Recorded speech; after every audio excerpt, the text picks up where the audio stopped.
Assalamualaikum warahmatullahi wabarakatuh dan selamat pagi anak-anak Akasia 4. Okey, pagi ni kelas kita adalah kelas KHP, Kemahiran Hidup Pertanian. Okey, kita masih lagi dalam topik pertanian di Malaysia. Okey, bab 1. Okey, hari ni kita pergi kepada, kalau dalam modul awak muka surat 4, okay? Ke surat 4 dalam modul KHP. Okay, kita tengok peluang pekerjaan dalam bidang pertanian.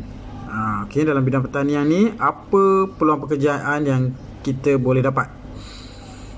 Okay, peluang pekerjaan dalam sektor pertanian melibatkan ramai tenaga mahir, khasnya yang terlatih dalam aspek penyelidikan dan pembangunan. Okay, kalau kita tengok kumpulan-kumpulan dalam bidang pertanian ni ada 3 kumpulan, pengeluaran, perkhidmatan dan pembuatan. Okey, masing-masing ada peranan dan tugas. Okay. Kalau kita tengok pengeluaran, okey, apa tugas dia? Pengeluaran dia terlibat dalam mengeluarkan hasil pertanian. Okey, menghasilkan bahan makanan atau bahan mentah. Contoh macam petani-petani yang tanam padi untuk hasilkan beras. Okey, itu adalah bahagian pengeluaran.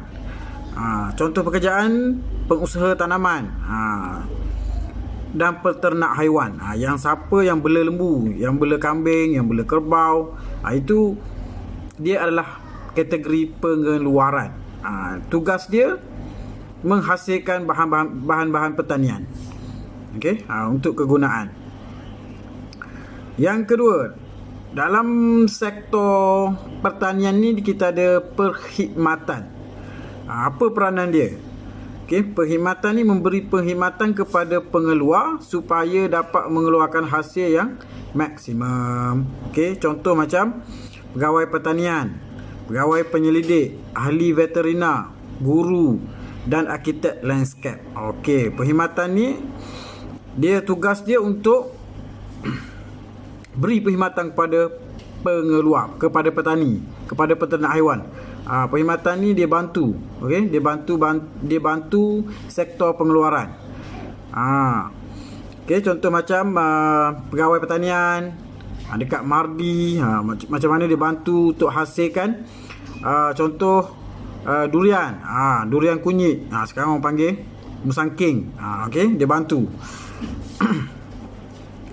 Seterusnya sektor pembuatan. Okey, pembuatan ni memproses hasil pertanian dengan menukarkan hasil pertanian kepada barang lain yang berguna. Okey. Ini sektor pembuatan. Ada siapa nak kerja sektor ni? Contoh macam pengilang padi dan pekerja kilang memproses getah atau minyak kelapa sawit. Pembuatan ni banyak di kilang-kilang lah. Contoh ada yang tanam sawit. Itu sektor pengeluaran. Okey. Lepas tu sawit dihantar ke kilang. Bila ke kilang, dia akan proses sawit tu menjadi minyak sawit kan. Minyak masak kan. Okey. So yang bekerja dalam bidang ni kita panggil sektor pembuatan. Okey, pembuatan. Kalau ada lagi yang tidak terhad kepada sawit sajalah. Okey, macam-macam jenis pertanian. Contoh apa lagi pertanian?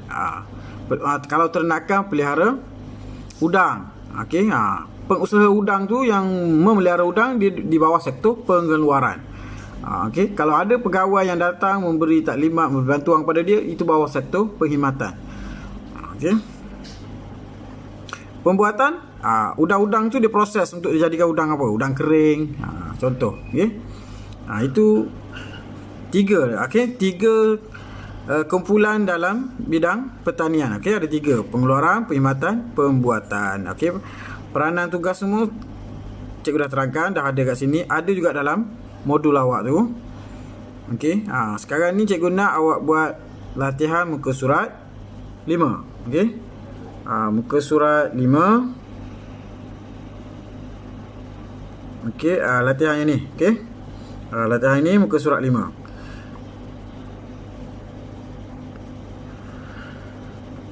Okey, lengkapkan darjah berikut dengan membuat perbandingan 3 kumpulan utama yang penting dalam bidang pertanian.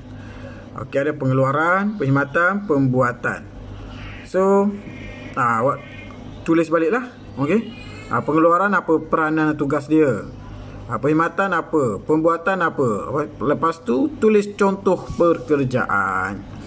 Okey, untuk hari ni awak buat yang ni je. Okey. Kalau ada masalah boleh PM cikgu personal lah.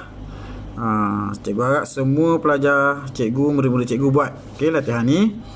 Lepas tu hantar pada WhatsApp cikgu. Okay. So sampai sini saja. Nanti kita jumpa lagi next week lepas cuti tahun baru Cina. Okay. Stay safe, stay at home. Bye bye.